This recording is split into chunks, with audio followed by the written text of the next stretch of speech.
everybody, with the Tri-State Sports guys. I'm O. This is Mike. Tony D. Well-tanned Tony D. behind Look the glass. at Tony D. Yeah. Tony D, the champion. Yeah, basketball champion. Mike T. behind the ones and twos at top of the K-Buddy studio here in Norwalk, Connecticut.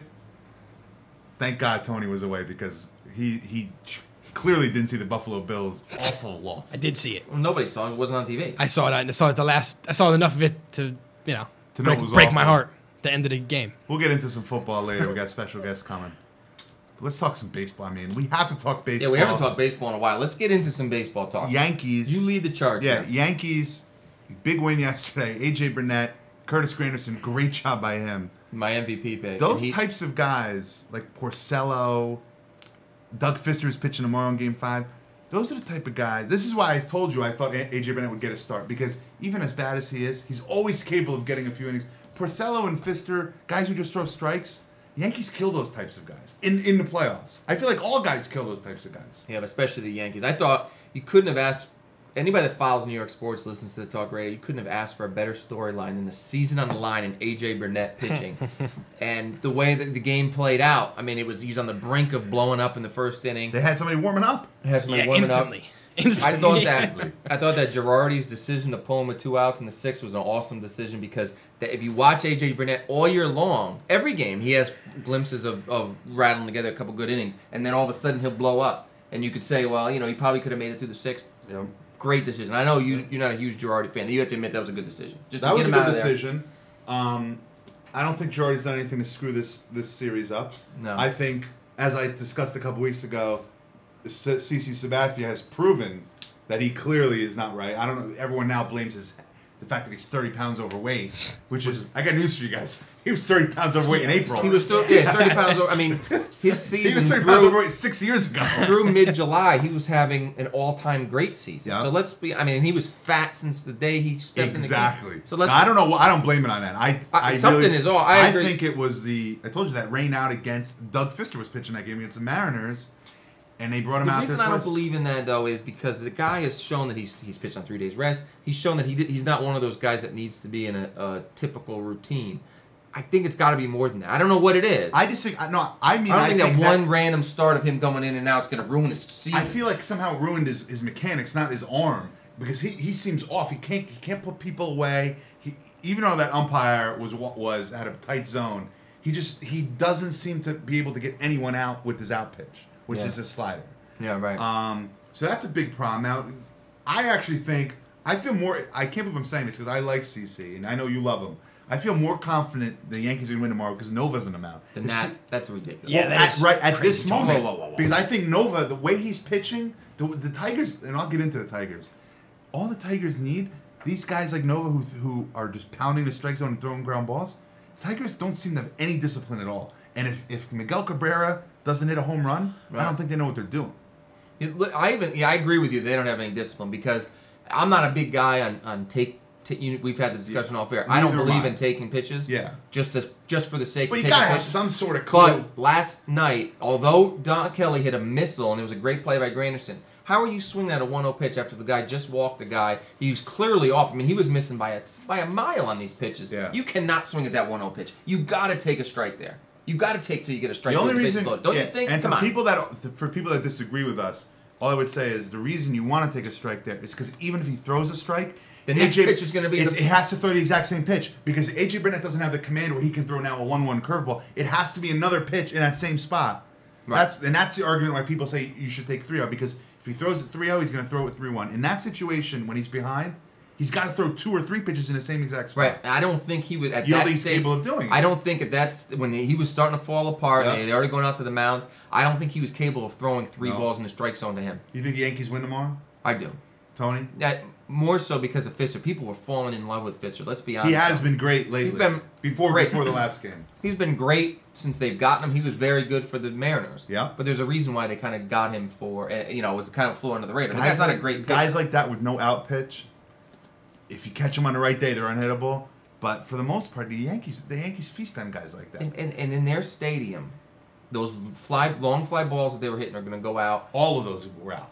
We were texting back and forth. I mean, there were balls. Russell Martin hit a ball to the fence. Yeah. There's going to be balls to the fence that are gone at Yankee Stadium. And that's just going to happen. I don't see Doug Fister coming in and throwing a gem. The only way I see the Tigers winning is if they really get to Ivan Nova, which I could see. I mean, Ivan Nova is very good, but I could see him. Yeah, he tends to have a crazy inning once in a while, too. Yeah. He's not incapable of blowing up, that's for sure. Absolutely not, right. And you got A-Rod's got one hit. Teixeira, I think he finally got a hit yesterday. He's hitting 202 for his career. Swisher. Teixeira gets exposed by good pitching. He'll probably hit Fister fine, but he gets exposed by good pitching. Yeah. Now, what I do notice is everybody talks about A-Rod, being a step slower and this and that. I thought he's played a great third base in this series, though.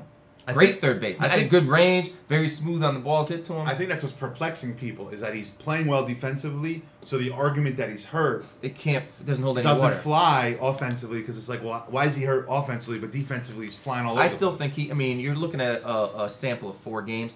I still think he's taking his walks. I think he's taking some good swings. You see him found a lot of balls back. He doesn't look as bad as Teixeira does. Teixeira looks bad. I mean, Teixeira looks overmatched against a good pitcher. I don't think A-Rod does. No, he definitely doesn't. And I heard yesterday, Nick Swisher got a base hit yesterday with runners on right in an inning they blew it open against Phil Koch. Before that at bat, in his career, he was 0 for 38 with runners in scoring position in the playoffs. And he had a little base hit that just advanced the runners. So he's 1 for 39. I mean, that's the type of stuff. Like you can blame A-Rod all you want, but at some point, other guys got to get hits. Right. And I see Swisher Jeter came up in Game 3 with a pitch right down the middle. He popped it out. And Jeter before yesterday was 0 for 14. Sorry, he had 14 runners on base in his at bats, and he hadn't gotten a hit. And then he finally broke out yesterday. So we were talking about Jeter too. I mean, Jeter is at the stage of his career where he's kind of overmatched by a good fastball more than anything. I don't know what's wrong with that. There's a lot of guys overmatched by a good fastball. 100%. But I mean, he wasn't going to hit Verlander's fastball. He wasn't going to hit Valverde's. Papa Grande's fastball. Why do they call him Potato? Have you seen his belly? Is that why they call him Potato? His belly. He wears his pants. No, I know. Like an old man. Like his ass is all up here, and then he's just got a big gut out. So it's because he looks like a potato? I don't know. I thought he was going to get a potato head. I don't know. I would guess he just looks like a freaking potato. I don't know. Now, very quickly, we'll get into the other. I mean, I think that the Brewers, they're a very weird team because they're unbeatable at home, and they almost have no shot on the road. Which is very weird because... And it's also the same for Diamondbacks are the same way, so that's an interesting matchup. The Brewers are a very interesting team, and the Brewers are the only team I think that could match up with the Phillies because they have great starting pitching. When you're able to start Greinke Game 2, and then you come out with Markham Game 3, you should think Markham's gonna put in a good effort, and he got killed. He got killed, but I don't think he's gonna get blown up again. I think that they win. I think the Brewers win this series, and then they're gonna it's gonna be a great. I think that's gonna be a great matchup. They both have firepower on offense. They both have holes in their offense. Gallardo's pitching great. Gallardo's pitching lights out, and he always has had great stuff, when he's healthy. Yep, then they got Greinke, who has the ability to throw no-hitter type stuff. Yeah. And they got Mark in Game 3, so it's going to be, they could match. They're the only team that can, in the playoffs, they can match up with Phillies pitching, and they have a better bullpen than the Phillies. And I mean, their 2 superstars in their lineup are better than the 2 superstars that the Phillies are playing right now. The Phillies are just very streaky. Right now, they're winning 2-1. They're just not getting the pitching that you would think they would. I mean, Cliff Lee, for him to have that kind of lead and not hold that lead, that's amazing to me because and Halladay he got killed the first inning and then he really settled down like Halladay can, but they're not on all cylinders right now. So they are ripe to be beaten. Right. But I still think they're better than the Cardinals. I do. I agree with you there. Now, I have a few questions just in general about the playoffs. Yeah, shoot. Do you feel like these guys? I know it's the playoffs. Do you get the sense that these guys are overmanaging, or do you think that it's all right to overmanage at this point? Because I looked at the Rays. Yeah. I see them always changing their lineup. Sometimes it works, like when Matt Moore. He's done that all year, though. He's done it all year, but then I look at, like Sean Rodriguez plays well, then all of a sudden he doesn't start because Reed Brignac is starting. Yeah, that was weird. Jim Leland, Brandon Lynch, who hasn't hit all year, hits Sabathia well, hits somebody else well, and then yesterday against AJ freaking Burnett. Yeah, they put Bedham in, and Bedham is now like 0 for 8 with 4 strikeouts, and he looked awful. He was swinging at pitches in the dirt. Yeah, that was terrible. So that's like a guy like that. Unless you're sure of it, like why are you benching a guy who's finally hot? Like, do you think like that's too much, or is it just? Well, I think to an extent. I mean, I think Joe Maddon's a different animal altogether because you got to go with what got you there, and what got them there was these crazy lineups. I mean, they switched their lineups every game, and that's kind of part of their persona there. Yeah. I think I completely agree with you. I was shocked to not see Inge in the lineup. I mean, the guy was coming up with big hits. He is clearly clicking on all cylinders. it kind of, the fact that Brandon Lynch, who's been there forever and ever, has had good years, and never a great player, but a very solid player, was able to take, the demotion down to the minor leagues, do that, fight his way back. I mean, it's for him to get benched last game didn't make any sense. And it's AJ Burnett. It wasn't like he was facing an ace, and you're like, well, maybe he sits. And it's for Wilson Benjamin. It's not like it's some up-and-coming superstar. I mean, he's a journeyman who's basically been a part-time player everywhere he's gone. I mean, Wilson Benjamin is by no means a great player. He's a good player.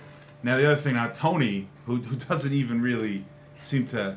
These things don't really bother Tony, but even he commented this to me. At some point, umpires have to be held accountable for these crazy strike zones. What? They have this box up there. That box is bad, though. I think that... I know this sounds weird to anyone. The TBS box is definitely weird because they'll put the ball in the dirt and it'll show. But then I think something like the ESPN box tends to be a little better. But in general, you could see a pitch that is a strike 99 out of 100 games, and all of a sudden in the big spot, it's not a strike. And for both teams, it doesn't. For both, exactly. That's what I was saying. It was definitely for both teams. But doesn't that bother you? Bothers me to all. How come nobody referees always get corrected in football? Like that play was the wrong call. Why does that never happen? Because I think I think that has a lot to do with the tradition of baseball, and that the umpires have their own strike zones, which never made any sense to me. It happens at all levels, but this is my strike zone, which is fine, except that they're not consistent. And I think that in football, a penalty is a penalty. In basketball, a foul is a foul. Whereas a strike zone in baseball's kind of always had that kind of mysterious lore to it. As this guy's known as having a big strike zone. This guy's known as being a pitcher's umpire, which frustrates me. And I don't know why nobody holds them accountable. They did that Quest Tech thing for a decade ago. I don't think it's changed anything. I don't think umpiring's getting any better since they did Quest Tech. Do you? No. I mean, game 2, or maybe it was game 3. Jeter took a pitch, an 0-2 pitch, like a slider, right down the pipe. And if he would have gotten called out, no one would have said a word, and they called it a ball. And you think to yourself, you give a guy like Jeter another chance.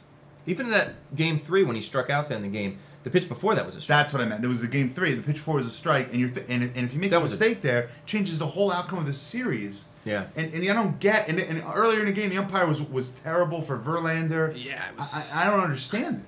How did they get away with that? I'm glad that I'm not the only person that bothers. I know it bothers Tony.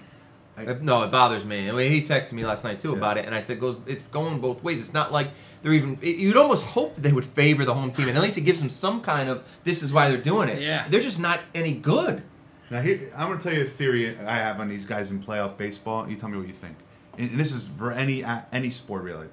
I'm of the belief that these guys that people think are going to evolve, the guys that come to my mind are David Price and Matt Ryan in their respective sports. Everyone thinks, wait till these guys get older, they're going to be dominant. And they have like bad playoff losses. Tony Romo is another example. Yeah. These guys, you're either capable of being good in those situations or you're not. You don't grow up and all of a sudden learn to be good. You look at Matt Moore. He came in. That's my point. Yeah, exactly. Right. I mean, you could. David Price was awful. Maybe your first start ever. You get the jitters or whatever. But I agree with you. At some point, your body of work becomes your body of work. Now, David Price was great when he came up and he was in that bullpen role as a reliever. But that David Price, as much as I love him, and I'm high on David Price, he's got to throw more than just fastballs. I don't care who you are. When you're facing a great lineup, he throws like 90% fastballs. I don't care who you are. I don't care if you're Verlander. You can't throw that many. He imploded towards the end of the year. If not for a miraculous comeback of his teammates, he would have cost his. He would have cost him the season. He would never have gotten in. Right. And people say that about Matty Ice all the time. Show me when these guys are going to do anything that's big. I don't know. Well, when we come back. We got a guest coming in. He's waiting at the door right now. I can't wait to see him. I'm looking forward to it. We'll be back with the Tri-State Sports Guys.